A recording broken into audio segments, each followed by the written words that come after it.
Everybody's worried about artificial intelligence.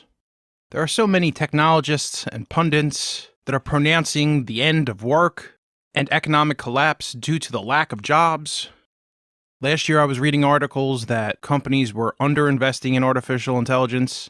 This year I'm reading articles that because of artificial intelligence, IT spending is up 30%. Governments are concerned that their countries are being left behind due to artificial intelligence and automation. And while I truly believe that artificial intelligence will be transformational, today, in 2018, we are all victims of the hype machine, the artificial intelligence hype machine. I have dedicated several episodes of SourceCast to the benefits of artificial intelligence and how it will transform society. This week, I'm going to discuss the things that artificial intelligence isn't so good at. I'm Joey Lombardi, and this is SourceCast episode 115.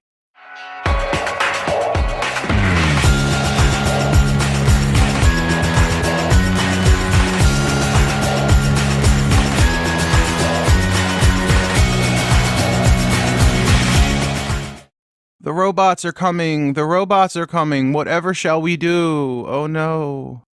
I have read so much about the coming societal changes of artificial intelligence, how we will all be forced to be placed under a universal income because none of us will be working, and the pros and cons of such a situation. I keep reading about how jobs will be impacted. Hey, go download me a hoagie off the internet.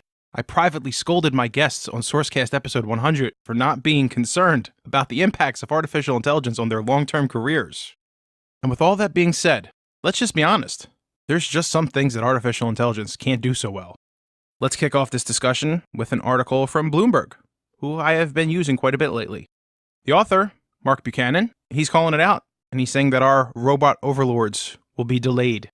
Buchanan kicks off the article by referencing a cognitive scientist from the 1970s, Marvin Minsky. Minsky claimed that a machine with the general intelligence of a human being would exist by 1980. Wrong.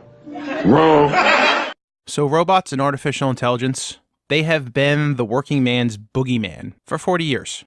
And maybe the boogeyman's shadow is growing longer because we do have bots, we do have automation, and there are simple tasks that human beings used to do that automation and robotics can do today.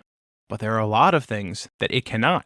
AI struggles with tasks that humans regularly perform that aren't so clearly delineated. According to Mark Buchanan, it's where the nature of an answer or the information needed to approach a situation is not given. AI cannot handle that because AI is not truly intelligent. AI is a series of scripts based on a very, very specific subset of inputs. When those inputs are achieved, output can be produced. And even in those situations where you have this wonderful output, there are questions of reliability. Bots and algorithms, while on a day-to-day basis they are doing spectacular things, they can be tricked. A perfect example is the stock market. There's been a few situations where automatic trading bots have been triggered, and there have been massive reductions and drops in the stock market because of these freaking bots. And because there are so many complicated algorithms and parameters to those algorithms, sometimes the people who design these things, they don't even know why they behave the way they behave. So in a situation where we don't understand the outcomes, can we truly make intelligent decisions and allow the robots to make intelligent decisions until everything can be understood and properly vetted? Another great example of a situation where the data can't be trusted, Tim Peterson of Digiday also points out in marketing situations how artificial intelligence and big data can't always be trusted. And I quote, "Fortunately for marketers, they aren't yet using AI to make major business decisions. The examples that attendees most frequently cited were tailoring product recommendations and personalizing marketing communications.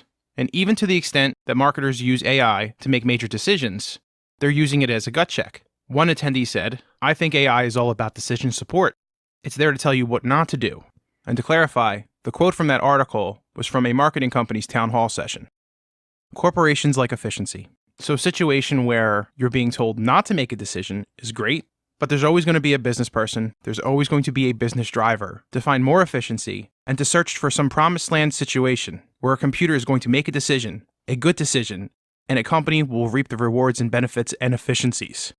But like humans, computers make mistakes. Computers make mistakes because they're making decisions based on data. Data that comes from humans, which is erroneous and messy. Data is always going to be problematic, so the outcomes, the patterns, the decisions that are derived from that dirty data, and it's all dirty, will always have to be suspect.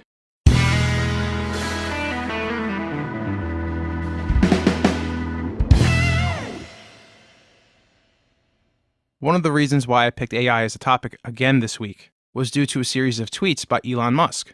He flip-flops back and forth between artificial intelligence being a major problem for humanity and artificial intelligence and robotics being the great savior of humanity.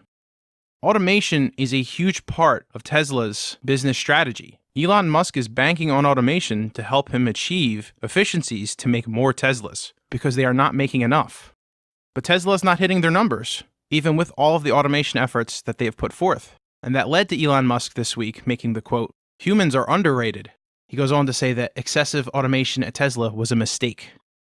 Musk went on to give CBS News' Gayle King more information, stating that we had this crazy complex network of conveyor belts, and it was not working, so we got rid of it. So we're in a situation where we're seeing companies try to automate more. You're seeing situations in China where younger workers do not want to work in those factory conditions anymore, and companies like Foxconn are investing heavily in automation in their factories. I do think automation and robotics and artificial intelligence will be extremely helpful to humanity, but these shiny commercials from companies like IBM saying Watson's going to solve the world, buy our stuff now, I've said this before, it's not ready yet. And maybe the applications that we hope to apply to artificial intelligence, it may never come to fruition. But we're always going to push towards those ambitions. And I have a growing concern that China, who are really investing in artificial intelligence, that country is banking on artificial intelligence to propel it to become the #1 economy, the most developed country in the next 40 to 50 years. But their application of algorithmic intelligence is a little concerning. Last month, The Verge published an article about China's plan to ban people with poor social credit from planes and trains. I made a joke on News That You Can Use the week that I published this, stating that this is like a bad episode of Black Mirror. As China starts to implement more artificial intelligence, scanning of their population, more monitoring in their streets, they're starting to curb social behavior. There are reports that China has already issued fines to civilians for jaywalking, and those fines were issued based on street cameras and artificial intelligence scanning that footage.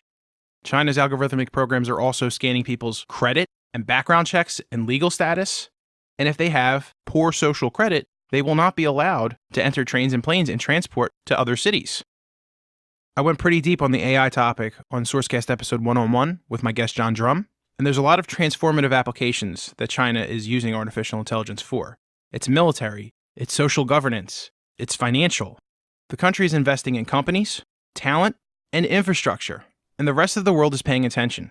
While it seems the United States is more focused on revitalizing the dawn of the industrial age, specifically around coal, the Chinese government clearly sees a window of opportunity. Other countries like France, they're trying to claim their position at the global AI party. Wired magazine conducted an interview with French President Emmanuel Macron, and their focus seems to be more on the healthcare side. This is really the Watson sweet spot of artificial intelligence. But Macron attended CES a few years ago, and it left a lasting impression. And I quote, "We had some innovations I saw several times in medicine to predict, via better analysis, the diseases you may have in the future and prevent them or better treat you. A few years ago, I went to CES, and I was very impressed by some of these companies. I had with me some French companies, but I discovered US, Israel, and other companies operating in the same field. Innovation that artificial intelligence brings to healthcare systems can totally change things, with new ways to treat people, to prevent various diseases, and a way not to replace the doctors, but to reduce the potential risk."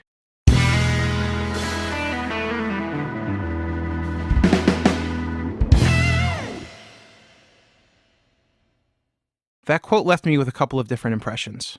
First and foremost, while it's very positive to see the French president taking an interest in artificial intelligence, the Wired interview made it very clear to me that he really doesn't understand the true impact of artificial intelligence in the future. It's also clear to me that he's taking the IBM approach to artificial intelligence. We're not going to replace jobs. We're going to enhance jobs. We're going to make doctors and employees of corporations better at doing things and more productive. And while that tone supports the message of this podcast, I truly don't believe that leaders of corporations and countries believe that.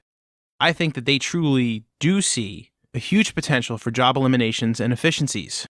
And from a government perspective, better intelligence, a means of better controlling and monitoring the state of the state.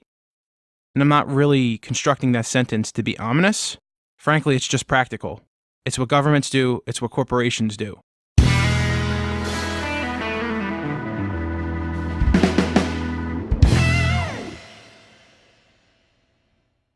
So I know I'm straddling both sides of the fence here, because I'm basically saying I don't believe the corporations and government leaders and Ginny Rometty from IBM, I don't believe that they believe that artificial intelligence is as benign as they would like you to believe.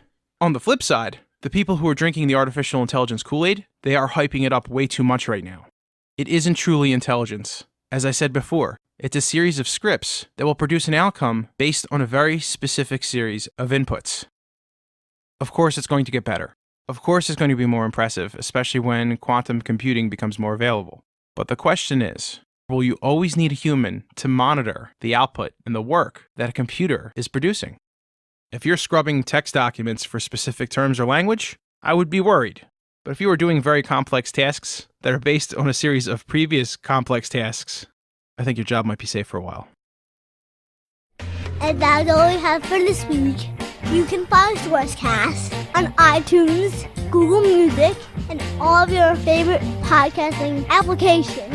SourceCast is recorded in bucolic, Mantua, New Jersey, and it's produced by my dad. The outro is performed by me, Ben Lombardi, and music is provided by Patrick Lee. Thanks for listening, and we'll be back next week.